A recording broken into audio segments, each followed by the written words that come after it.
him putting out a gun on her, she pressed charges on him and he's supposed to stay away from her.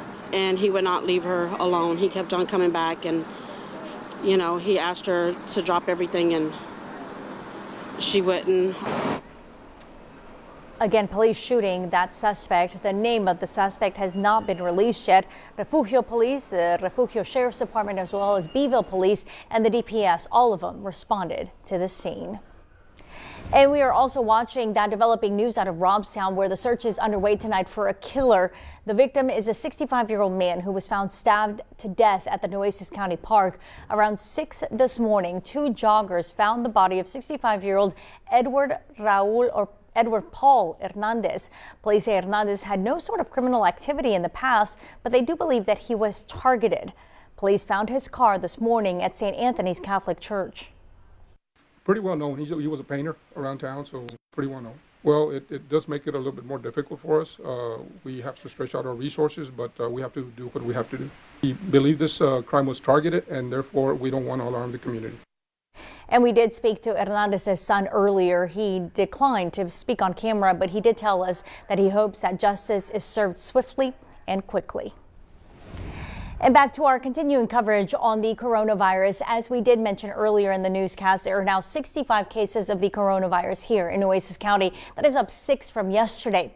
Elsewhere in the coastal bend, San Patricio County stands at 7 cases tonight, while there are 2 cases in Jimbo's County, Claiborne County, and Aransas County. And just moments ago, we just learned that B County is now reporting its first case. Now, back in Nueces County, the city and county unveiled this new map on their website that breaks down the cases here in Nueces County. 30 of the confirmed cases here in the county are travel related. 11 of them were contracted via person-to-person contact, and 16 are by community transmission. Now, on this map, you can also see the hotspots by zip code. Right now, the 78412 area has the most cases in the county with 10. And we have set up a link to this map on our website at christv.com. Now, today marks 7 days since rent was due, and normally that would mean evictions could begin. Lots of folks still have not paid their rent because they've lost their jobs due to the coronavirus outbreak, and some of them got letters telling them that they need to get out. Getting an eviction notice scared them, but as our Seth Kovar reports tonight, those folks will stay put for now. Well, for people like me who rent their apartments and homes, paying rent on time is essential. But lots of folks don't have the money to do that right now because of coronavirus layoffs. It's why the Texas Supreme Court issued an eviction moratorium.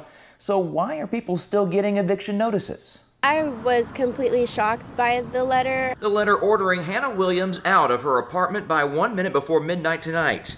She lost her job when the coronavirus shut down restaurants last month. Now this month's rent is past due. Williams says she doesn't have the money, and she does have orders to get out. I think that's completely unfair for people who are currently unemployed and waiting for their unemployment to come in. But today, some good news for Williams. She got another letter from her apartment complex. This one saying that they sent out the previous letter regarding unpaid rent to have a record of it, and that they are, quote, not filing evictions for the month of April 2020, end quote. That's what a complex manager also told me off camera today. A local judge whose office processes evictions weighs in. I think that's a good thing, that letters should be sent out to those that can't afford to pay their rent at this time. Justice of the Peace Henry Santana says the eviction moratorium that the Texas Supreme Court put in place last month is set to end in mid-May, but it could be extended. Whenever it ends, Williams and lots of other people like her will have to find a way to pay the rent they missed. They don't stay rent-free. They may not pay rent for a month or maybe 2. But at the end of that time, they will be able to either work something out with the property owner or the apartments to pay back rent. For Williams, it could mean help from friends or family, something she'd rather not have to do. I hate it. I really don't like asking for money, I think. I just don't like asking for money. Well, at Williams' apartment complex and likely others, you need to show documentation that you did indeed get laid off. Williams has yet another letter that accomplishes that. Reporting in Corpus Christi, Seth Kovar, Chris 6 News. And over at City Hall today, council members voted to temporarily halt short-term rentals. The decision effectively shuts the door on tourists who had been planning vacation rentals here. Now, the amended order now asks people who operate short-term rentals through sites like Airbnb to stop taking vacation reservations. Mayor Joe McComb says that he's worried about visitors bringing the virus here, or worse, catching it here and then taking it home. People that come down from San Antonio, Austin, Houston, love to come to Corpus Christi. We love to have them coming to Corpus Christi, but we want it to be a fun time. And so we're looking out for them as well as us. And since the city doesn't really know who runs those short-term rentals, this order is basically on the honor system. Mayor McComb says he hopes the hosts are honorable.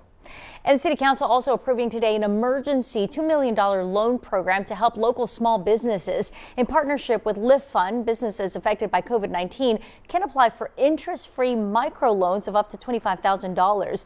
To be eligible, businesses cannot make more than $1.5 million a year in revenue and have to prove at least 15% in losses since the crisis started.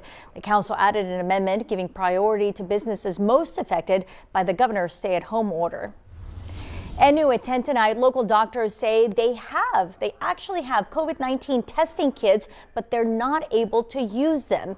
And now they are pushing for legislation to be revised. Chris 6 News reporter Ashley Portillo spoke to one doctor about what they're trying to do and why. Freestanding emergency rooms like Physicians Premier have all the tools they need to test for COVID-19, but because of state regulations, they're not able to, which one local doctor says is concerning. Dr. Lonnie Schwartlich with Physicians Premier says according to state law, freestanding emergency rooms can only use their equipment for patients who have an emergency. As it stands now, testing for COVID-19 is not considered an emergency, but Physicians Premier has all the resources available to conduct drive-through testing.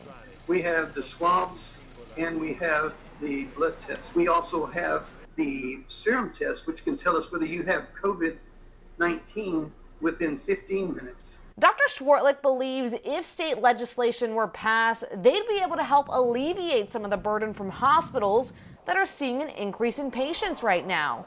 Plus, if you're sick and believe you have COVID-19, you shouldn't be waiting for long periods of time in a busy emergency room. There's also more of a chance of you catching other diseases that are hanging around those crowded centers. If you go to the emergency room, people cough everywhere. Corpus Christi resident Jessica Flores believes during a time like this, you'd even get better and quicker access to care in a freestanding emergency room.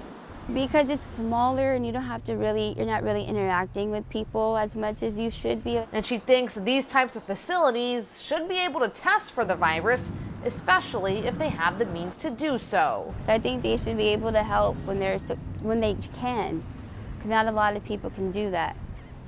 By the way, under current federal law, freestanding emergency rooms are prohibited from accepting Medicare, which is usually used by the elderly. So if someone who is older does become ill and they do have to go to an emergency room, that could be a problem because they are a high-risk population and should avoid crowded hospitals. But Dr. Schwartlich is also trying to get federal legislation passed for that. For now, reporting from Physicians Premier, I'm Ashley Portillo, Chris 6 News.